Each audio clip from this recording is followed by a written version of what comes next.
Good evening, everyone. Good evening. Great to have you here. Thank you all for being here, for participating in the class.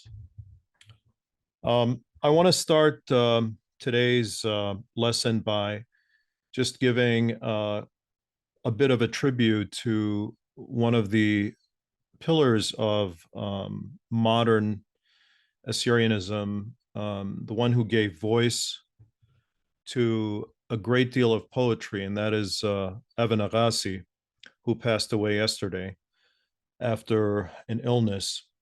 And it has a lot of people saddened by this news, and it obviously impacts the way we study this class. I had meant to say much more about him in the upcoming class to speak about Assyrian folk songs and Assyrianism. But I do want to say a couple of things because Iwan Agassi was a person who gave flight to and popularity to the poems that his brother wrote, largely Georgios Agassi, who's a very prolific poet and has been for many decades. And Evan was like, I would compare him to the sort of preacher Billy Graham with a Bible, analogous to a Billy Graham with a Bible. The Bible was the poetry of his brother Georgios Agassi, and he sang of so many things, um, so many phenomena familiar to the Assyrians. Certainly, I would say Assyrianism was foremost in his mind, and whenever he spoke, he preached, he read out loud his poetry.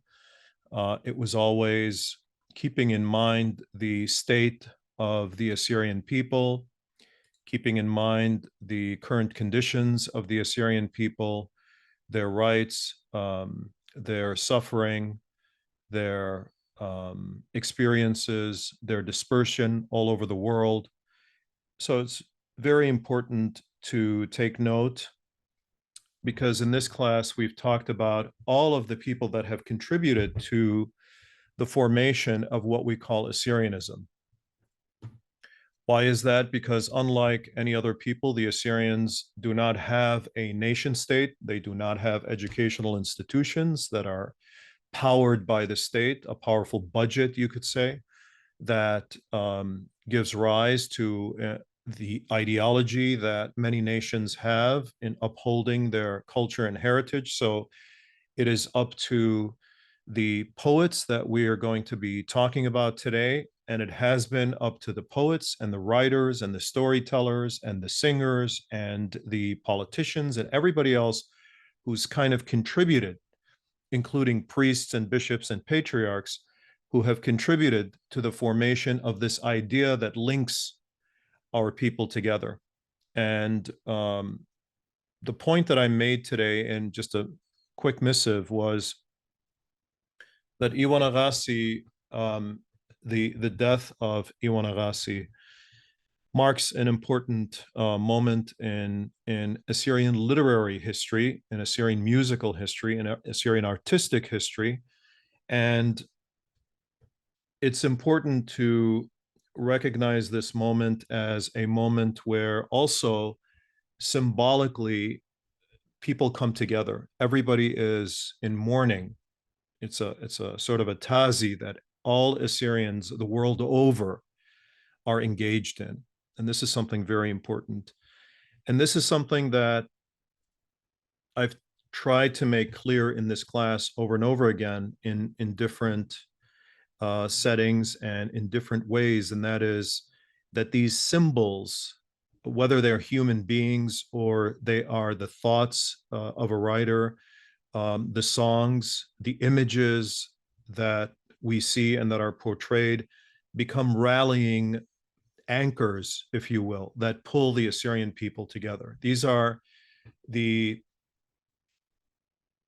symbolic images and words that one could say the Assyrians who care about their nation use to pull their people together, to keep them together as they are dispersed all over the world. So I just want to say that we're deeply saddened, obviously, for the family of Iwan Agassi, deeply saddened for all Assyrians who loved this man tremendously, who were close to him, who talked to him and his family. And so I would say, like others have said, that he will live on in the memory of the Assyrians because as an artist, as all poets and singers and artists, they create works that live on long after they are gone. And in this class, of course, we studied the writings of Freydun Aturaya and Binyamin Arsanis and Pira Sarmas and Edday Alkhas and others, Mishael Lazar Isa and others, and we discussed them and their impact on Assyrianism. And these men and women have long gone. They've passed away decades ago, or in some cases, a century ago, but still their writings impact us and they become the foundations of what we know as Assyrianism, what this class has been all about. Now, today we're going to discuss contemporary Assyrian poets, and I'm going to be selective. And of course, this class is in English, and so I'm going to recite some words in Assyrian, but I'm going to focus on English because it's the medium that we have as the basis of this class. And I want to tell you from the very beginning that I've selected a few authors, a few poets, because I think their poetry is indicative of what the Assyrian mind is thinking and what Assyrianism hinges on intellectually, what kind of literature Assyrianism hinges on. So the short of it is, what do contemporary Assyrian poets write about? What are their, and I've done a survey of I would say hundreds of poems with different writers and thought differently about each one of them. Now, they all have Assyrian cultural norms. They talk about, for example, engagements, weddings, elopements, bad relationships, love, longing, betrayal, infatuation. Many of them have a very powerful drive for Assyrianism. And what are these ideas? They are either inspiration or a call to loyalty, a call to unity, a call to oneness, pride, history, disappointment, and division, adherence to goals, longing for the homeland, a city, a village. For example, Iwan Agassi, Georgis Agassi songs talk about Urmi, for example, or Hakkari. There's references to Diari and Tkhuma in his songs and his writings, or the writings of Georgis Agassi, and so on and so forth. They speak of family. They speak of motherhood, fatherhood, childhood. And many of these popular poems are sung. Some are not, some remain in book form and are read out loud by authors, and some are not read out loud by the authors, but are sung as in the form of a song. And accompanied by music, they become very popular and stay in the minds of the listener, of the Assyrian. And these songs, for example, the writings of great authors like Bitnahran, the song Bitnahran, Rushjwanqa, Freydun Aturaya, for example, or Qalit Qarna, and other songs remain in the memory, the collective memory of the Assyrian people. Now, I want to tell you also that people have looked at Assyrian literature, or they thought they've looked at Assyrian literature, and one of those who has looked at Assyrian literature is author David Wilmshurst, whose focus has been on the history and the Christology and the development of the Church of the East.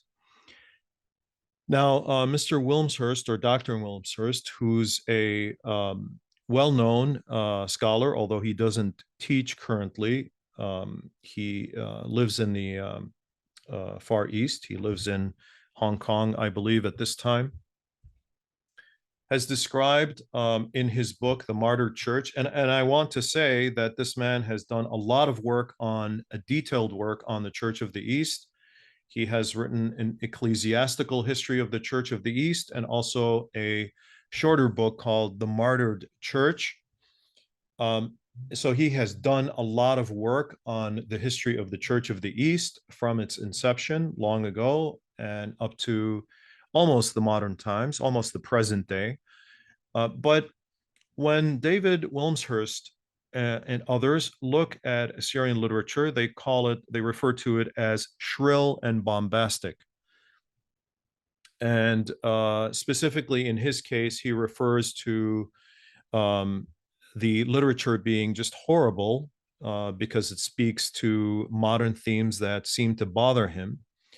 And he longs for the day when Assyrian writers find other subjects, more attractive themes than the grievances of the Assyrian nation. What's shrill? Shrill is a piercing sound that bothers you.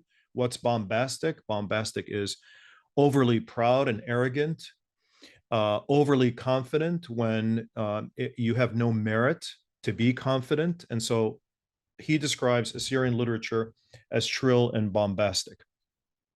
Now, I doubt if David has seen much of this literature, let alone has read it or understood it. And it's rather insensitive to place in a book called The Martyred Church this type of irreverence for modern Assyrian literature. Now, whenever we discuss Assyrianism, I am always reminded of the theoretical underlining of such ideas. And one very important person in the study of nationalism, or Assyrianism in our case, is Benedict Anderson, who passed away some years ago, but whose work on the formation of an understanding of a nationhood is a seminal work. His Imagined Communities is a very important work. And he tells us that poets and writers help create a shared sense of belonging among people by creating and crafting narratives and symbols that resonate on a collective level.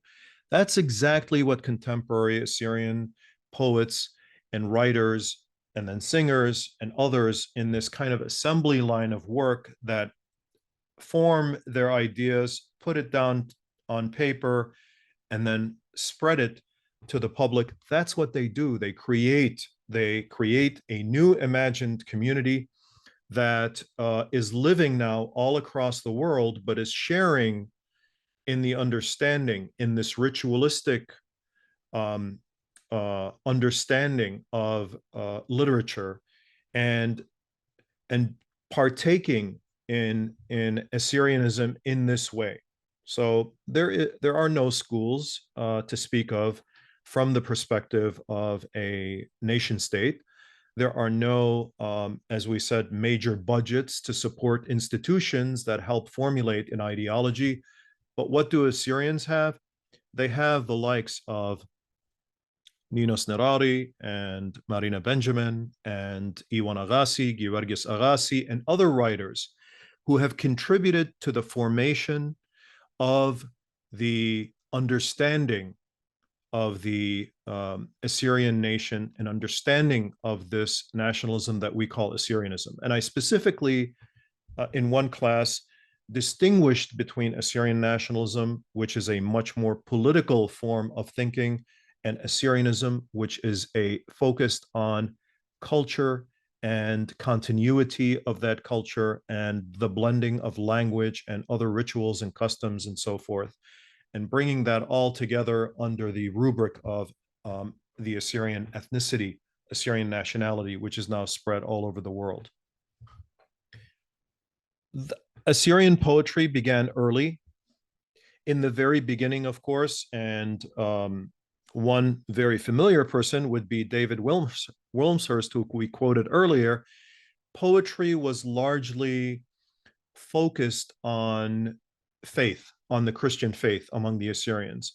But in the modern age, with the influence of secularism, we begin to see the formation of ideas propagated by people like Freydun al-Turaya, Binyamin Arsanis, Naum Faiq, Ashur Yusuf, and others, including Lili Taimurazi, and beginning to teach children poetry such as this.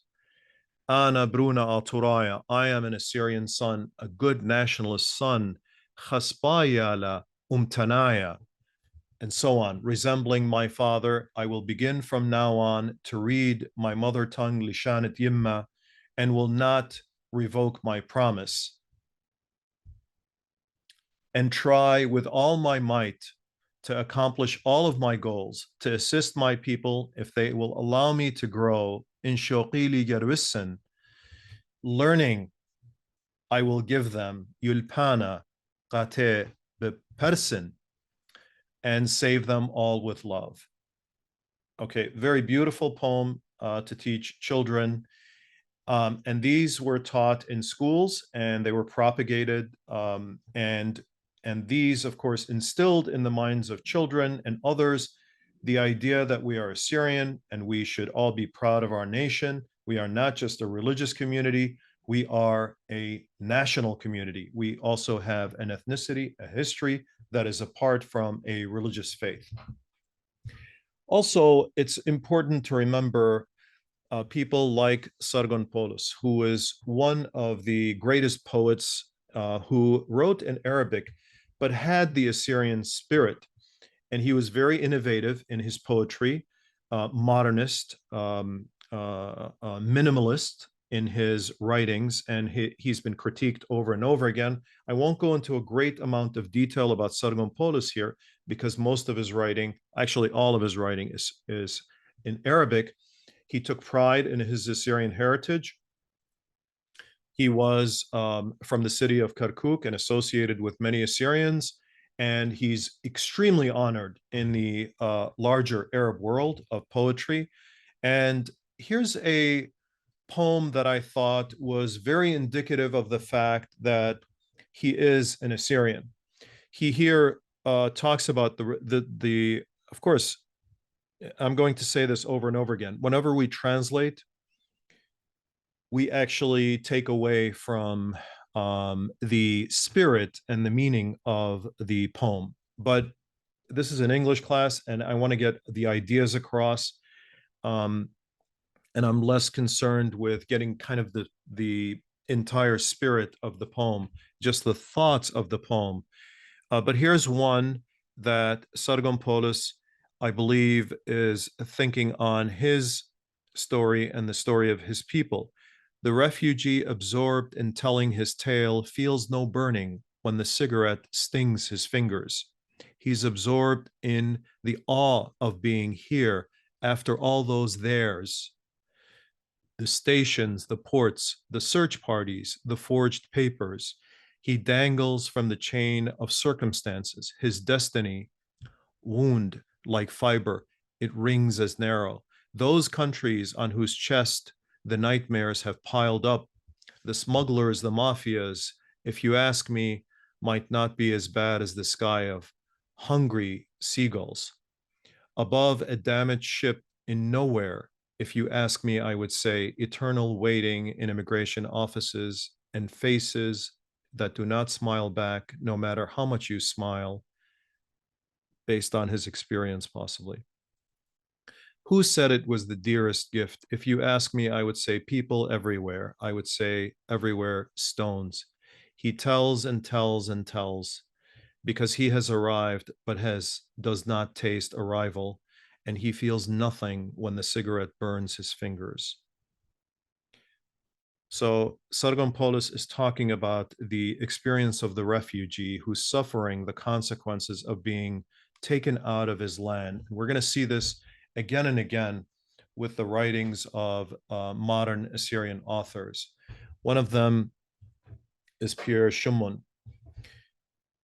All is silent before me. Silence is all around, and the love of my nation has departed from my heart. Silent and passive is my nation, as if sleeping on its deathbed. As to unity, it is unconcerned about unity and its customs forgotten. As one sect blames another, we are immersed in this tragedy.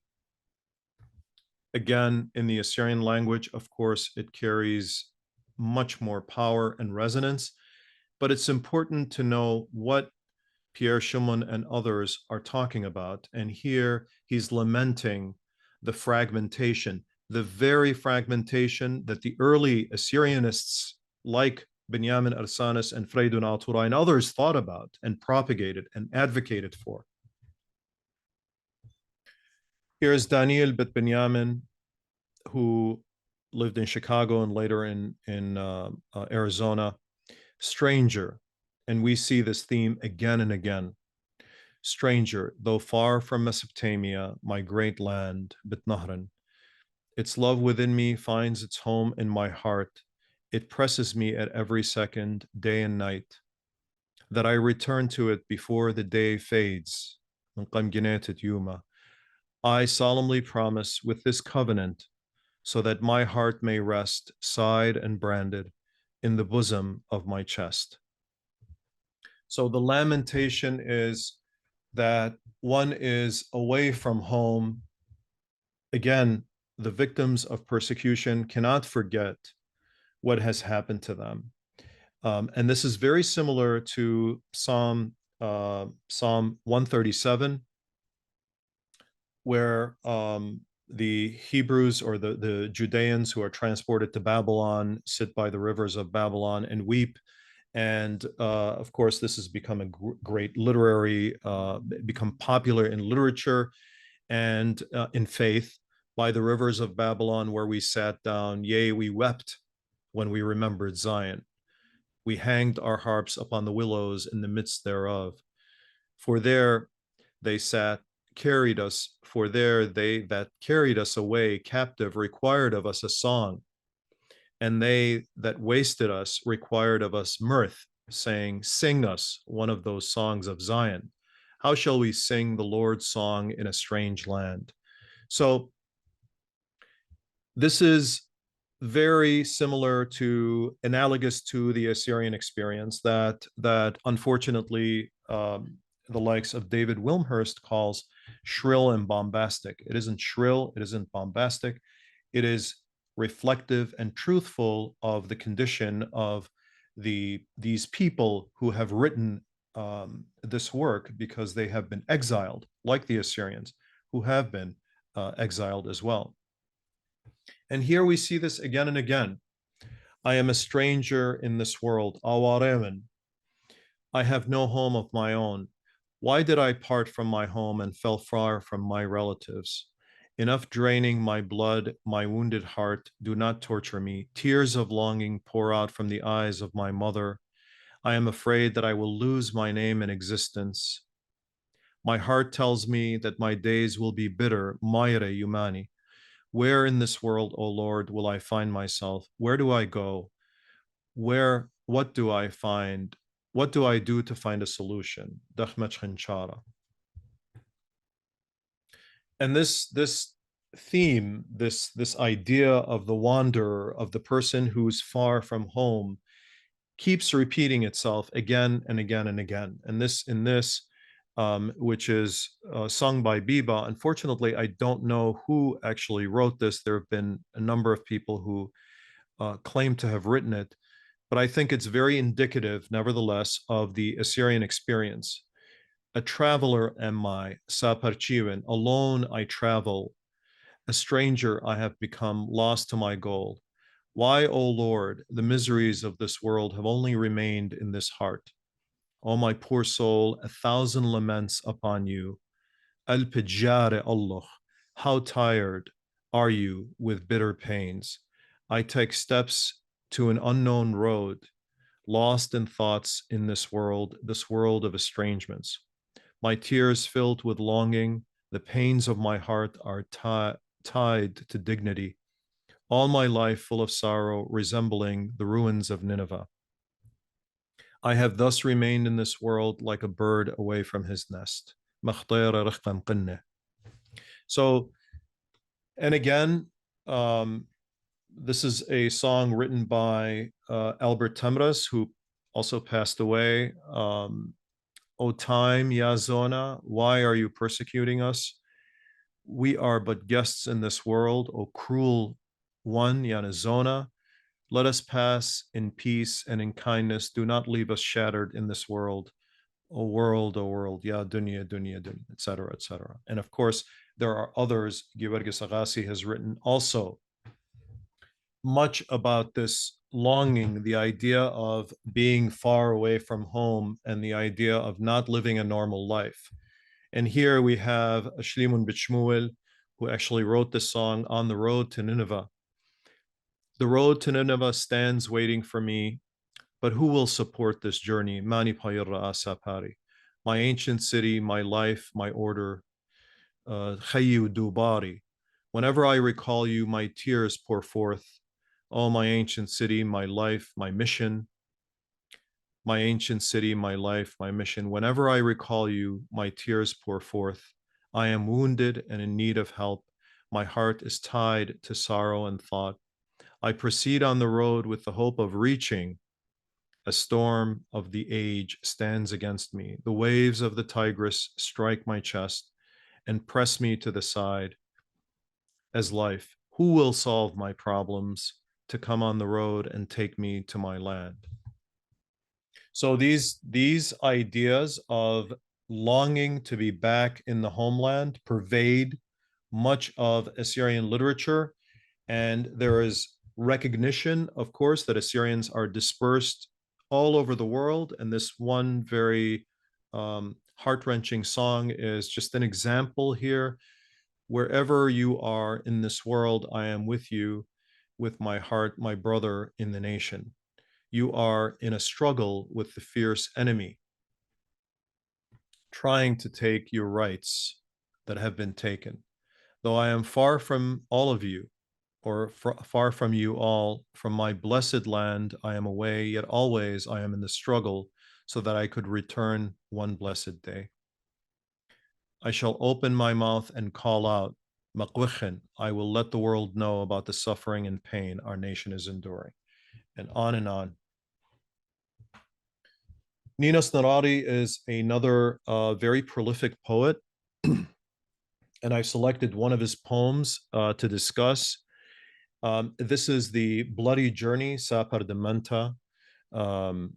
It talks about the escape from Hakkari, but it gives hope. A telling of my past shall remain living in my memory. My journey was bloody from the mountains of Hakkari.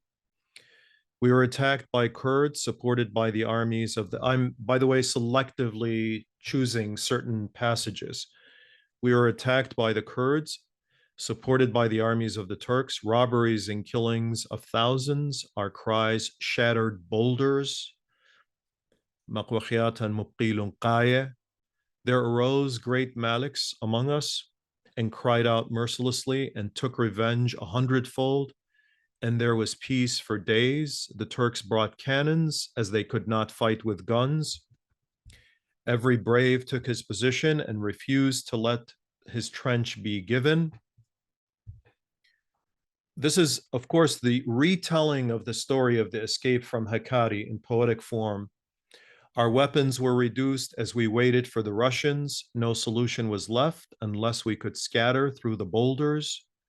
The expansive plains of Urmi were for us open arms. Tired and worn, we reached our kind brothers, Akhunwat and Mekiche, Urmi.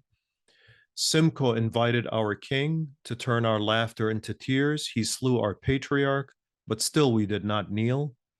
14 battles we fought, one onslaught after another we endured. The English were appeasing but deceitful and dug our grave.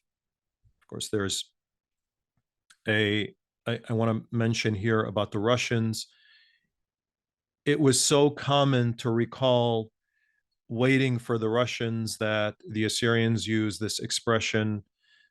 If they're waiting for something that doesn't come, they'll say something like "Vilatet Russia." This is the arrival of Russia, meaning the Russians will never come. 14 battles we fought, one onslaught after another we endured. The English were appeasing but deceitful and dug our grave. There's, of course, dissatisfaction with the experience of the British.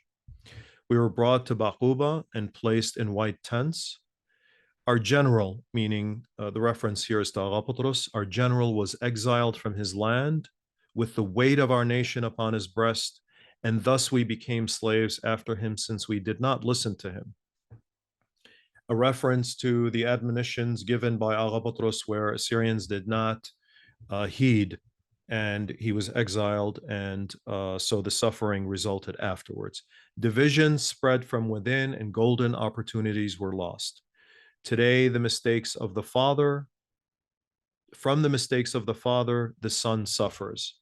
Literally drinks coffee, meaning for mourning. Our blood was shed in Semele as the wall of our rising collapsed. Gudet Quyaman. But the sun did not sleep. A door of hope he opened. The son of the martyr grew and shattered every silence and the yoke. As the world became hostile, the wing of the eagle shall not break. And as we build to the future a bridge, even in fire, our nation shall not dissolve. So in the end, even though the Assyrian nation, or a big part of the Assyrian nation, had been forced to be exiled or forced to flee from the Hakkari to Urmi and then later to Baquba, and then suffered the consequences of slaughter, the Assyrian nation still is going to live and remain. And I want to say a few things about the prolific poet Georgis Agassi. He certainly is one of the most prolific poets. In his poetry, he is very, very varied. He has honored Patriarchia Mardancha, Patriarch the late Mardancha and Mar'awe, Mar'awa. He writes about unfulfilled love. He has a great deal of humor in his writing. He has nostalgia, Assyrian culture, and of course, at the forefront of it all is Assyrianism. He has written, for example, The Letter to God, which is sung by Evan Agassi. I wrote letter after letter in your name, O Creator. Again, I send you another letter.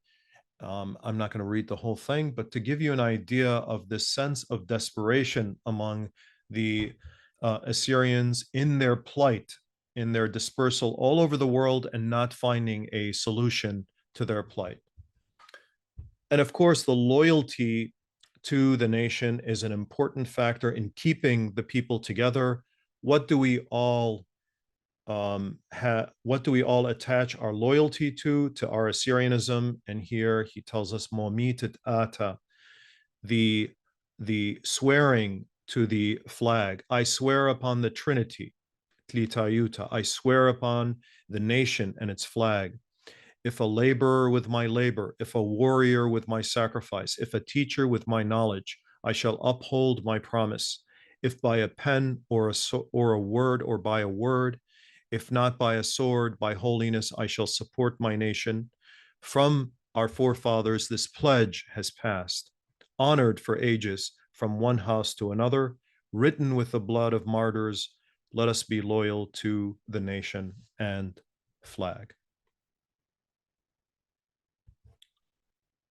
And of course, there's much symbolic using nature. This is a common theme in much of Assyrian poetry. Matrab al-Raya, or It's Raining, is one of those songs that tells of the suffering of the Assyrian people and the hope that one day the Assyrian nation will stand on its feet again. But this is portrayed in terms of seasonal change. So it's raining, the leaves fall, winter nears, summer is behind. Olma Miskina, the people are poor, remains lost. It searches for Tawil Barkhachara, it searches for a solution. The wonderful summer ended too soon. The beauty of the trees is gone before our eyes, my eyes. The strong snow has swallowed the villages. The young men and women have spread over the mountains. The clouds rose, and strong winds and rains came down, and the walls collapsed. The buildings collapsed, and the fields dried up. From my side escaped my doves and my deer, or deer. All this winter, so cold, has left me at home with the door closed. From the sorrow of my children, my head or my hair has grown white. My sons never awoke, their backs broken, or their back broken. Recall the shadows from the trees in unity. You who hold leadership, become in our nation, giving love or pass love within our nation. Then the young and old will be happy as winter nears ending. Rise, you, the young, and use wisdom. Water the roots of the dried tree. Perhaps it will grow and take shape again. Rise in unity, young men and women. Rebuild the walls destroyed of the houses. The tree will grow and the shades will increase, and under the shades we will dance. So there's hope, but what does it take to bring back greatness? It takes unity and oneness among the Assyrian people. And I think one of the greatest songs ever written for Georgis Agassi is Dergüştet Marduta, a cradle of civilization, mother of literature, Assyria full of wisdom, old mother of history. And this, you have to remember, has been sung again and again, and it's been instilled in the minds of many Assyrians, even those who don't understand many of the words, but somehow it has penetrated the minds of many Assyrians. And again, here, after defeat, after suffering, the greatness of Assyria has potential. And we are told, once again, we shall raise our name in history. Hallowed sword of Gilgamesh has yet to rust. After thousands of years, its luster has not been lost. The sword we shall sharpen, and our cross take up. So I wanted to make this point that in all of his writings, Georgis Agassi is cognizant of the Christianity and the Assyrianism of the Assyrian people, and the two have gone together. There's no conflict between them. And in our occupied lands shall gallop our horse.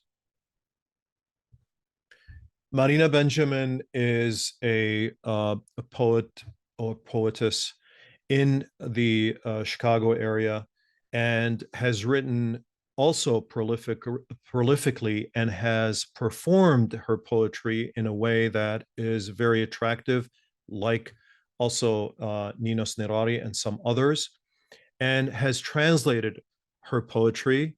And I think that it's worth quoting. What is this Assyrian literature telling us? What does Marina Benjamin tell us in her writings? This particular poem, which is very powerful and very assertive, is written in response to the destruction by ISIS across the Nineveh plain, and in the cities of Nimrud and also in Nineveh, where we saw, and in the museums where we saw members of ISIS destroy Assyrian artifacts and ruin incredible works of the Assyrian heritage. And so this is one of the few poems that I have seen discussing or fighting back or arguing back. Break, shatter, ruin, upon destruction reign, and upon this earth bring pain. Shout, disperse in darkness deep. Louder will our echoes in opposition keep. Dig, discover, attempt to erase. Our legacy shall linger and leave its trace. Rage, burn, in fire glow. Our strength grows mightier than you will know. Cursed are you, but blessed are we in silent plea. Hated are you, but praised are we of lauded memory. You, a fragment of history's disgraced lore, we, civilization's very core.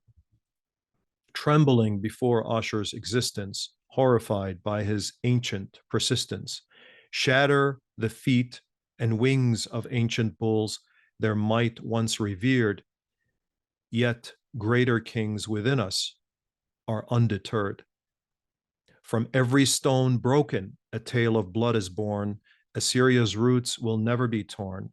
For each lost son before a mother, many more shall rise. For sorrow's depth, mother's hope defies. Our cross stands tall in your world so cruel. Again, the reference to Christianity and Assyrianism coming together, a very important theme in much of the literature of Assyrianism. Upon your swords, our churches will rule. Our artists will embrace each destroyed stone, and in Chabor's endless waters hear a confident tone. Christ in death brought the temple's end. His blood was shed to make our souls mend. Barbaric foe, destroyer of our art, know that our children will counter in greater part.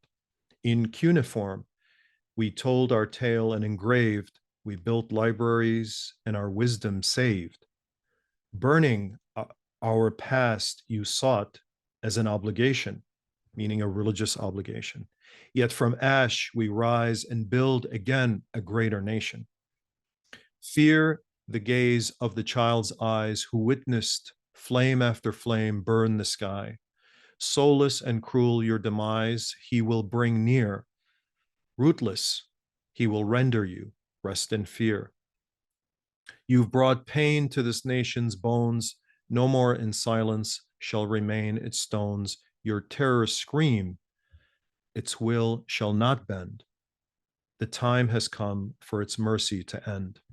So this is a very strong response to the destruction committed by ISIS and linking in a very strong way, in an artistic way, the continuity of the modern Assyrians to their ancient past, meaning the destruction of these ruins is not merely the concern of archaeologists and historians and those concerned with ancient history, but this is linking the ancient Assyrians and their works to the modern Assyrians and to their thoughts and cares and to their Assyrianism, which is also intertwined with Christianity.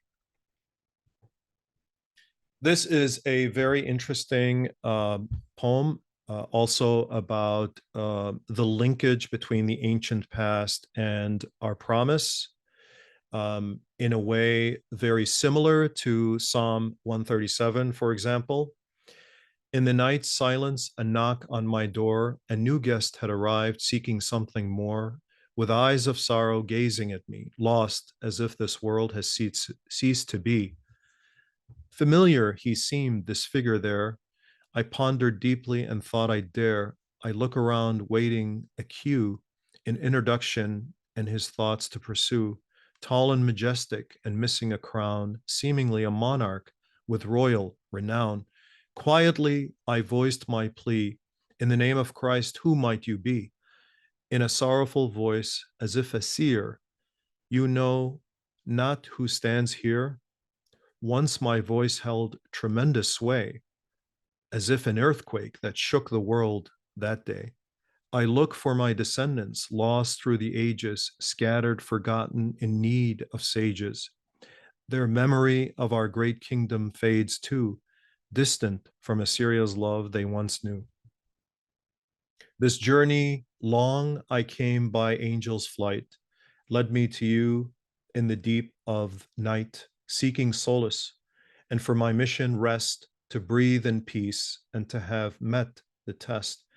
I'm here to tell of plight and to show Ashur, the king I am, forgotten. I know, I see in you, I see for my mission to inform, to fulfill my quest, our nation reform.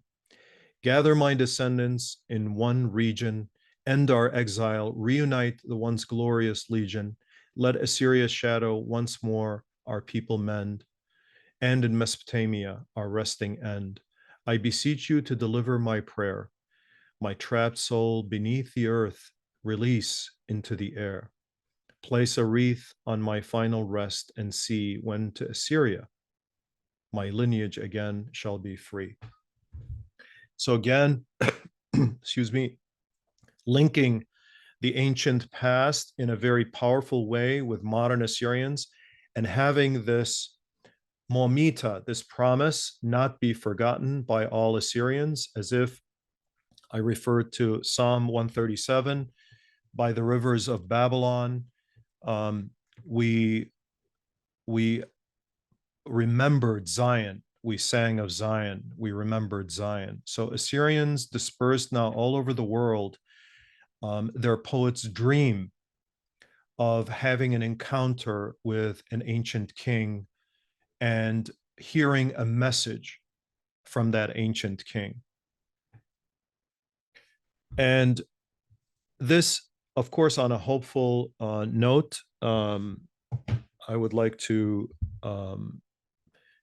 bring us to an end. A new procession. As dawn breaks and the sun rises high, the stars fade in the sky. From our long sleep, we arise anew. The glimmer of daylight again brings life through. When Nisan reigns and orders the earth bloom, again, the idea of Nisan is a very familiar theme. Again, we talked, remember, if you remember in previous classes about the Adde Alkhas and John Alkhas magazine Gilgamesh, which propagated Assyrianism and linked in a very powerful way through images and words, brought back Assyrian culture. Here we go again, linking to the ancient past, but again, seeing the promise that we should give our ancestors. When Nisan reigns and orders the earth bloom, it dons its green dress, banishing winter's gloom. Trees abound, filling gardens in a glittering sight. Semiramis raises our flag in our castle, asserting our right. Horns sound, stirring our nation's soul. Drums pound, making the earth whole. Armies muster, ready and bold, as Ishtar's presence takes hold. Akitu ceremonies pervade Ashur's space. God's name echoed, filling the land with grace. Kings and armies bow loyal to the empire. Citizens and farmers lift our nation higher. Before Ishtar's temple, they gather near, her wings like an angel appear, blessing her people with incantations in the air. Nisan celebration is a sanctified affair. 12 days and 12 nights, and no rest needed. Rain or shine, Nisan's spirit is heated. Ancestors labored for Assyria's might. Their home they left to honor the right. As night turns to day, ages have passed. Our kings, like stars, faded and distantly cast. But their legacy in us remains to this day. Akitu's essence is with us to stay. Sons of Ashur, rise with pride, like guardian lions, courageous, none can divide. Renew our nation and ready Ashur's mission to place our youth and children in the new procession.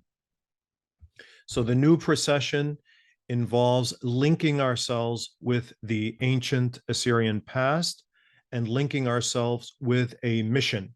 We are dispersed all over the world, but we must remember that there is a homeland, that there is a culture, a language, a heritage to preserve. And this is in a comprehensive way the main mission, or has been a main mission of the poets, contemporary poets Of course, they write about other things, as we said, about love, relationships, but as far as Assyrianism is concerned, this is the contribution, linking to the ancient past, having a mission and a promise to keep the nation whole, although it is dispersed all over the world. So I want to ask you, in the words of Professor Wilmshurst, did this literature sound shrill and bombastic, or was it truthful and reflective of a people that are now dispersed all over the world and suffering the consequences of persecution, one persecution after another, especially in the 20th century?